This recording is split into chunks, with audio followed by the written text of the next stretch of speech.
Hello everyone, welcome to back MC Study CSS platform. I hope you are doing well, and today we discuss most important topic CIMEC and geopolitical rivalry. Basically हम सबसे पहले इन दोनों का introduction लेंगे। यहाँ पर मैं बता दूं कि ये आपका आ चुका है सीपैक और आईएमईसी के ऊपर, ठीक है। तो आज जो हम डिस्कस करने वाले नेक्स्ट जो करंट अफेयर है, पाकिस्तान अफेयर है और इंटरनेशनल रिलेशन के लिए इसको प्रिपेयर करना है। बहुत इंपॉर्टेंट टॉपिक है ये हमारा। और ये मैं एक और चीज बता दूं कि आपका जो वर्ल्ड ऑर्डर चेंज हो रहा है, जो वर्ल्ड पॉलिटिक्स में एकदम से शिफ्ट आ रहा है, तो रीजनलाइजेशन है, आपके मल्टीलैटरलिज्म की तरफ जा रही है, उसके बाद पूरी दुनिया शिफ्ट हो रही है। तो यहाँ पर जो आईएमईसी को और सीपैक को या बीआरआई प्रोजेक्ट को अंडरस्टैंड करना सबसे ज्यादा लाजमी है। अगर यहाँ पर हम बात करें यहाँ पर कि ऐसी कौन सी रीजंस थी जिसकी वजह से आईएमईसी को बनाया गया, सबसे पहले इस चीज को हम अंडरस्टैंड करने की कोशिश करेंगे। उसके बाद हम यहाँ पर यह भी साथ साथ देखते जाएंगे यूएसए और जो चाइना के दरमियान में राइवलरी रही है, ट्रेड की राइवलरी रही है, इस चीज को भी यहाँ पर देखेंगे। उसके बाद इंडिया और यूएसए के जो स्ट्रेटेजिक पार्टनरशिप रही है, इसको भी देखेंगे। न्यू दिल्ली और वाशिंगटन के रिलेशंस को यहाँ पर डिस्कस करेंगे। उसके बाद हम यहाँ पर जो है वो पाकिस्तान और चाइना के रिलेशंस को डिस्कस करेंगे। और यहाँ पर यह भी देखेंगे आईएमएससी की वजह से जो थ्रेट्स या चैलेंज हो सकते हैं पाकिस्तान को या सीपैक को, इस चीज को भी हम यहाँ पर अंडरस्टैंड करने की कोशिश करेंगे। बहुत इंपॉर्टेंट टॉपिक है हमारा, ठीक है। चलते हैं अपने टॉपिक की तरफ। सबसे पहले अगर मैं यहाँ पर बात करूं तो ये हमारा है सीपैक का जो है यहाँ पर मैप है, इसको अंडरस्टैंड करेंगे। यहाँ पर फिर हमारे पास है Indo middle east Europe economic corridor का ये मैप है, ठीक है। इसको अंडरस्टैंड करेंगे। सबसे पहले हम थोड़ा सीपैक का जो है वो इंट्रोडक्शन ले लें, क्योंकि आपको सीपैक का काफी पढ़ा हुआ है, लेकिन हमने जस्ट यहाँ पर ओवरव्यू लेना है, ठीक है। ये कब साइन किया गया, ठीक है, किन के दरमियान में साइन किया गया, इस चीज को हम यहाँ पर डिस्कस करने वाले। तो ये तो चीजें आपको पता है, लेकिन हमने यहाँ पर इसको स्टार्ट यहाँ पर लेना है इसका। अगर यहाँ पर मैं बताऊं तो आपको पता है कि ये जो सीपैक प्रोजेक्ट है 2013 के अंदर साइन किया गया, जब आपके नवाज शरीफ साहब यहाँ पर प्राइम मिनिस्टर थे। और ये जो प्रोजेक्ट था बेसिकली ये $46 बिलियन का ये प्रोजेक्ट था, यहाँ पर साइन किया गया था, ठीक है। अब यहाँ पर इसका जो अभी जो करंट जो पहुंच चुका है ये $62 बिलियन तक ये जो है वो प्रोजेक्ट जो है वो यहाँ पहुंच चुका है। अब तो यहाँ पर बात की जा रही है कि $65 बिलियन तक जो है ये प्रोजेक्ट जो है वो पहुंचने वाला है। अब ये भी चीजें डिस्कस की जा रही हैं। अब यहाँ पर सीपैक 2 की अगर बात करें, यहाँ पर सीपैक 2 की, तो यहाँ पर जो है इसके ऊपर ऑलमोस्ट जो है वो ऑलमोस्ट की बात कर रहा हूं मैं, $8 बिलियन जो है यहाँ पर जो है वो साइन कर लिए गए हैं, इसके लिए एग्रीमेंट हुआ है। तो यहां पर अगर हम अंडरस्टैंड करने की कोशिश करें तो ये आपका क्या है, यहाँ पर चाइना, ठीक है। यहाँ पे काशगार से ये निकलता हुआ सीपैक यहां से यहां तक हमारे यहाँ पे आता है, ठीक है। अब यहाँ पर देखा जाए तो यहाँ पर जो है स्पेशल इकोनॉमिक जोन को भी ये कवर करता है। अब यहाँ पर बात की जाए, यहाँ पर फैसलाबाद हमारा स्पेशल इकोनॉमिक जोन है, ठीक है। अब स्पेशल इकोनॉमिक जोन बेसिकली वो होता है जो आपका हब होता है, इंडस्ट्रियल हब होता है, या स्पेशली जो बहुत ज्यादा कोई प्रोडक्शन हो रही है इंडस्ट्रीज है उसको बनाया जाता है, वहां पर सारी जो इकोनॉमिक पॉलिसी को इंप्लीमेंट किया जाता है। यहाँ पर अगर देखा जाए तो अगर हब की बात की जाए स्पेशल इकोनॉमिक जोन की, ये आपकी पोर्ट्स भी हो सकते हैं, ठीक है, एयरपोर्ट्स के करीब भी हो सकता है, कोई स्पेसिफिक एरिया भी जो है वो कंट्री के अंदर हो सकता है, ठीक है। यहाँ पर अगर बात की जाए तो फैसलाबाद स्पेशल, आपको पता है फैसलाबाद इंडस्ट्रीज का टेक्सटाइल का हब है, तो इसको इकोनॉमिक स्पेशल इकोनॉमिक जोन करार दिया गया। उसके बाद राशाकाई को अगर बात की जाए स्पेशल इकोनॉमिक जोन की, तो हैवी इंडस्ट्रीज है, यहाँ पर स्टील प्रोडक्शन होती है।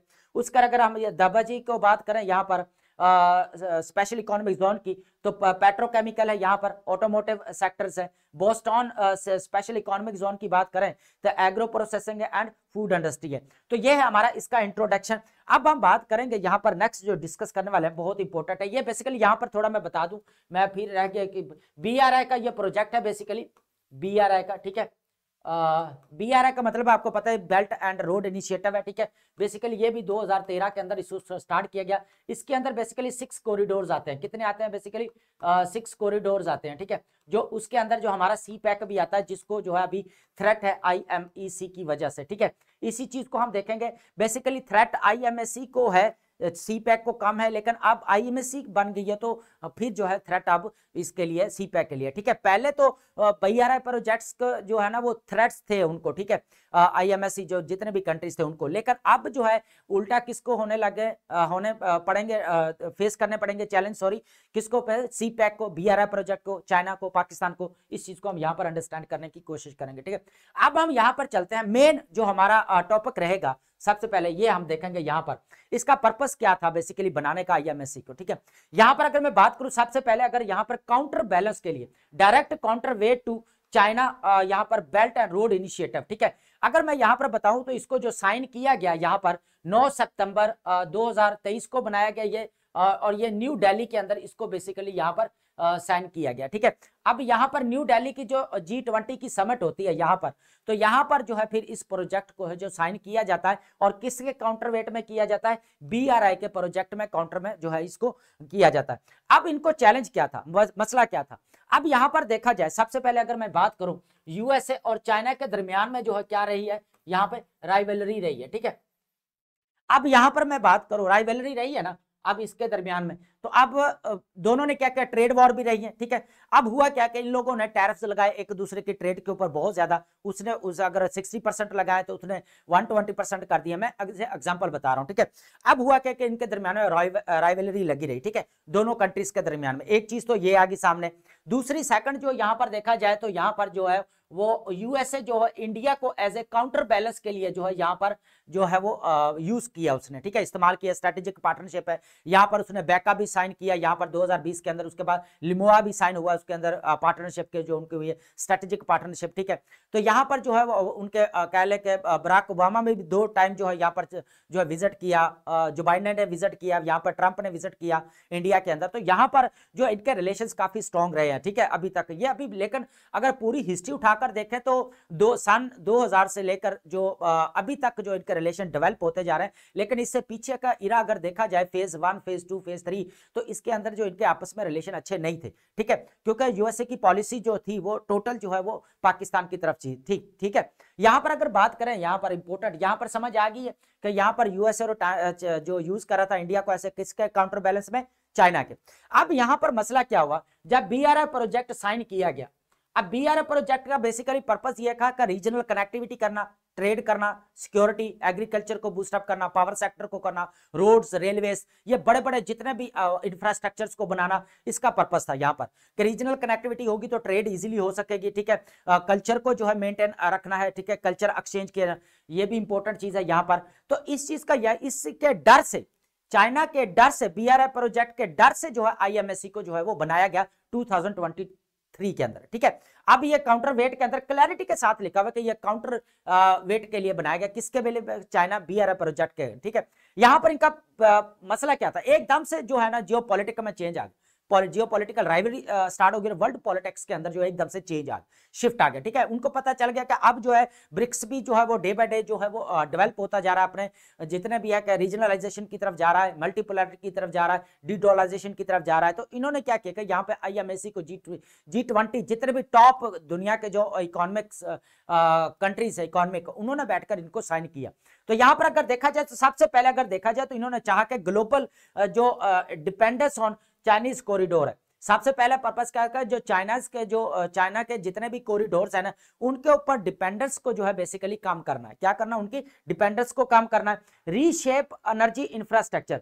उसके बाद क्या करना है, जितने भी एनर्जी सेक्टर्स हैं उनको दोबारा जो है यहाँ पर रीशेप करना है, इनका पर्पस ये था। उसके बाद बिल्ड न्यू स्ट्रेटेजिक इक्विलिब्रियम, तो यहाँ पर एक न्यू स्ट्रेटेजिक कह लें कि यहाँ पर जो है इक्विलिब्रियम जो है यहाँ पर इक्विलिब्रियम जो है यहाँ पर साइन किया है, ये बनाया गया कि यहाँ पर जो हम स्ट्रेटेजिक जो है यहाँ पर हमारा इन्फ्लुएंस बढ़ेगा। अब यहाँ पर रीजनल लेवल के ऊपर आपको पता है कि यहाँ पर अगर देखा जाए, मैप के जरिए अंडरस्टैंड करते हैं, तो यहां से जो IMSC यहाँ से मुंद्रा से लेकर मुंबई से निकलती हुई यहां से, अब आपको पता है कि यहाँ पर जो है वो ग्वादर पोर्ट है, यहाँ पर जो है वो आपके चाबहार है। अब चाबहार आपको पता है कि अभी 6 मंथ की जो है यहाँ पर कह लें कि एग्जाम्पशन मिल गई है, किसको मिल गई है, इंडिया को कम मिल गई है, और US ने सैंक्शन हटा लिया 6 मंथ के लिए। यहाँ पे ये फिर जो है स्टेट ऑफ हार्मूज भी है, ये गल्फ ऑफ ओमान भी है, यहाँ से होती हुई फिर यहाँ से जो है ना, ये यहाँ से रियाद के अंदर से होती हुई फिर यहाँ से आता है, ये टोटल जो है आपका ये यूरोप तक इसको कनेक्टिविटी सारी मिलती है, मेडिटेरियन सी के होते हुए, ठीक है। तो अब ये जो है ये IMSC जो है ये प्रोजेक्ट है जो स्टार्ट किया गया कि बेसिकली जो USA ने क्या कहा कि हम जितने भी चाइना के डिपेंडेंस जो हम नहीं रहेंगे, जितने भी कॉरिडोर है उनको यूज नहीं करें। इन्होंने क्या किया, यहाँ पर सुएज कैनाल को भी यूज किया, इसके अंदर इंक्लूड किया यहाँ पर, ठीक है। अगर यहाँ पर देखा जाए तो यहाँ पर सऊदी अरेबिया भी इसके अंदर शामिल था, UAE भी इसके अंदर शामिल था, ठीक है, UK भी था, जितने भी यूरोपियन कंट्रीज थे वो भी इसके अंदर जो G20 क्लाइमेट का जो G20 का जो मेंबर है। उसके बाद अगर बात करूं तो यूएसए तो फर्स्ट प्रायोरिटी पे था और इंडिया, ये दोनों कंट्री फर्स्ट पे थे। अब यहाँ पर देखा जाए ये ब्लू पे जो ये आपके कह लें कि ये सारी पोर्ट्स हैं जो ब्लू कलर में, ठीक है, ये वाले ये ब्लू, ठीक है, ये आपकी पोर्ट्स हैं। अगर मैं लॉजिस्टिकल हब की बात करूं तो ये रेलवे रोड्स हैं। रेलवे रोड्स वो सिर्फ जो है यहाँ पर गुजरते हैं जो रियाज के अंदर होकर जाते हैं, जो सऊदी अरेबिया के अंदर से। बेसिकली जो न्योम सिटी है, इनका बेसिकली ये भी पर्पस है, जो न्योम बहुत एडवांस्ड कंट्री बनने जा रहा है, और सॉरी जो कह लें कि सिटी बनने जा रहा है न्योम सिटी, ठीक है।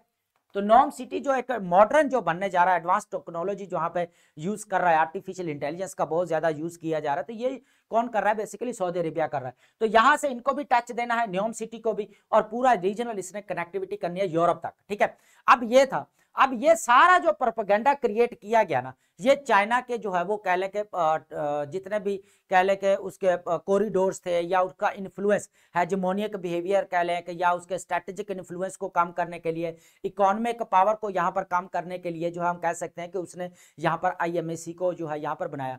अब यहाँ पर जो है यहाँ पर CPEC को क्या चैलेंज हो सकते हैं, ये क्वेश्चन है। देखें, अगर यहाँ पर रीजनल कनेक्टिविटी हो जाती है, यहाँ पर रीजनल कनेक्टिविटी हो जाती है, ये आपका ग्वादर है, तो पाकिस्तान यहाँ पे चाह रहा था यहाँ पर रीजनल कनेक्टिविटी करे, है ना, सऊदी अरेबिया के साथ ऑब्वियसली बात है, उसके ऑलरेडी यहाँ पर चल रहा है, तो यहाँ पर इसको क्रॉस होकर जाना पड़ेगा। अब यहाँ पर जो है ना जो हो सकता है जो ट्रेड रूट बनाया जा रहा है ना, ये सारा मैरीटाइम, ये हो सकता है कि जितने भी दूसरे कंट्रीज है वो इसको ज्वाइन कर रहे हैं, क्योंकि सऊदी अरेबिया तो फर्स्ट प्रायोरिटी पे, इंडिया भी है। तो यहाँ पे जो सही जो कनेक्टिविटी होनी थी ना CPEC की सेंट्रल एशिया तक, जो पर्पस था यहाँ से, ये आपका यहाँ टोटल ये आपका CPEC जो आ रहा है, तो यहाँ से जो कनेक्टिविटी होनी थी बेसिकली आपके किधर जानी थी, सारी सेंट्रल एशिया तक जानी थी, और इधर से फिर यूरोप के साथ इसको कनेक्ट करना, गल्फ ऑफ ओमान है, स्ट्रेट ऑफ हार्मूज है। लेकिन अब क्या होगा, इसके ट्रेड रूट बनने से इसके ऊपर बहुत ज्यादा इंपैक्ट पड़ेगा। एक तो ट्रेड रूट जो यूज करेंगे सारा वो यूरोप तक जाने के लिए, तो वो कौन सा होगा, IMAC को यूज करेंगे, लेकिन नहीं तो पहले किसको यूज करना पड़ना था, BRI प्रोजेक्ट को यहाँ पर यूज करना पड़ना था, ठीक है। यहाँ पर अगर देखा जाए, हम यहाँ पर देखते हैं अपना CPEC का थोड़ा सा अंडरस्टैंड करते हैं। यहाँ पर देखें, यहाँ पर आपका यहाँ पर ग्वादर आ गया, यहाँ पर आ गया, और यहाँ पर आपका ईरान का जो है यहाँ पर चाबार पोर्ट आ गया यहाँ पर, ठीक है। ये आपका अफगानिस्तान है, ये आपका ईरान है, ठीक है सारा। तो यहाँ पर अब देखें हुआ क्या, अब यहाँ से जो गुजर कर जाना है, यहाँ से इंडिया, यहाँ से आपका गुजर कर ये जो जाना है, तो यहाँ और यहाँ तक जो लैंड एरिया है जो इसका सॉरी जो इसका ग्वादर का और चाबार का, वो 72 किलोमीटर है। कितना है, 72 किलोमीटर है, ठीक है। यहां से यहां तक इसका एरिया कितना, 72 किलोमीटर है, ठीक है। सम टाइम इसको 76 किलोमीटर भी बोला जाता है, ठीक है। अब यहां पर किलोमीटर सॉरी,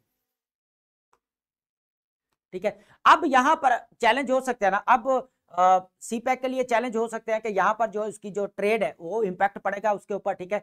जो सिक्योरिटी चैलेंजेस हो सकते हैं पाकिस्तान को, क्योंकि यहाँ पर जो पूरा एरिया यहाँ पर जो कवर किया हुआ ये सारा इंडिया का यहाँ पर कवर किया हुआ, तो यहाँ पर अगर ये आ रहा है यहाँ पर, तो यहाँ पर आप देखेंगे कि यहाँ पर ग्वादर है आपका, यहाँ पर चाबार है, तो यहाँ से ये यहाँ भी जाएगा, मिड सेंट्रल एशिया भी जाएगा, यहाँ पे यूरोप भी जाएगा, ठीक है। इस तरह जो इसकी कनेक्टिविटी यहाँ पे सारी होती जाएगी, ठीक है।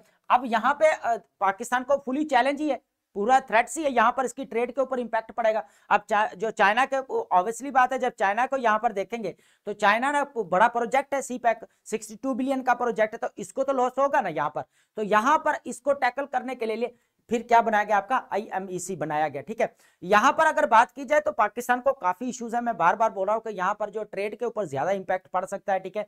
यहाँ पर जो ये प्रोजेक्ट ऑलमोस्ट बात की जा रही है वो 2 to 8 बिलियन डॉलर जो है वो प्रोजेक्ट की बात की जा रही है कि इतने का ये हो सकता है डॉलर का, ठीक है। ये इतना अभी एस्टिमेट किया जा रहा है, अभी कोई इसका जो क्लैरिटी के साथ एक आना चाहिए ना एस्टिमेटेड इन्वेस्टमेंट, वो नजर नहीं आई अभी तक, ठीक है। ये एक अंदाजा है, ठीक है। यहाँ पर तो ये बहुत इंपॉर्टेंट टॉपिक है हमारा, ठीक है। ये जो पॉइंट्स है ना, global dependence on Chinese corridors, reshape energy infrastructures and build new strategic equilibrium, ये इंपॉर्टेंट चीज है, इसको आपने नोट डाउन करना है, ठीक है। ये बहुत ज्यादा इंपॉर्टेंट है। और किसके काउंटर वेट में बनाया, आपने ये 4-5 चीजें लिख दी ना, आप समझ लेकर reshape trade and power dynamics across the 3 continents, 3 continents को ये आपस में जोड़ेगा, ठीक है। अब यहाँ पे आपका साउथ अफ्रीका भी आ जाएगा, ठीक है, ये आपका सारा साउथ अफ्रीका भी आ जाएगा, इधर से आपका यूरोप आ जाएगा, ये आपका एशिया ऑलरेडी है, तो इनको आपस में कनेक्ट कर देगा, ठीक है। अगर ये आप पॉइंट्स लिख देते हैं तो आपका क्वेश्चन की जो रिक्वायरमेंट है वो आपकी पूरी हो जाती है, ठीक है। इससे ज्यादा इधर उधर मारने की जरूरत नहीं है, आपने टू द पॉइंट और ये पॉइंट्स लिखने हैं, ताकि आपके पास टाइम भी नहीं होगा, आप एज ए रेफरेंस ही यूज करेंगे।